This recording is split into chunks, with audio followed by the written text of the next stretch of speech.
তো আমাদের সোনাগের তৈরি শীতে 500 বেচছি, এখন নিলে 200 টাকা। আমাদের নিজস্ব কারখানা তৈরি যে এইগুলো। আচ্ছা, এই যে যেহেতু এই দোকানে আসছি বাচ্চার জন্য কিছু কিনবো, তো এই ভাইয়া হচ্ছে শাল দেখাচ্ছে, ঠিক আছে? শালগুলো কিন্তু খুব সুন্দর, সফট। হ্যাঁ, তো এগুলো হচ্ছে 500 করে বিক্রি করে নরমালি, এখন হচ্ছে 200 টাকা। আমার কাছে আসলে ভালোই লাগে, বাট নিলে পরে আবার বাসায় কি বলে, এখন এটা প্রয়োজন হয় কি না। সম্পূর্ণ আনকমন।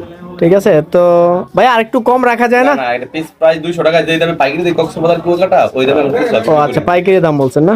তো যাই হোক, আপনারা আসবেন এখানে, আসলে পরে এখানে অনেক কিছু আছে, শাড়ি পাঞ্জাবি বিভিন্ন কিছু আছে বাচ্চাদের জন্য, এখানে খেলনা টেলনা অনেক কিছুই আছে। আর ফাইনালি আজকে আমি তাজমহলের ভিতরে প্রবেশ করবো না, কারণ আগে পরে কয়েকবার আসছি, আজকেও সিঙ্গেল আসছি। এটা হচ্ছে ব্যাড লাক, মানে ওয়াইফকে নিয়ে আসা হয় না একবারও। তো যাই হোক, তো আর কি আছে? শাড়ি কিরকম দামের ভিতরে আছে ভাই? জামদানি আপনার সর্বনিম্ন 700 শুরু করে 5000। এগুলো কি জামদানি না? জামদানি। আচ্ছা, এগুলো হচ্ছে জামদানি, এগুলো 700 করে সর্বনিম্ন 700 শুরু। আচ্ছা আচ্ছা।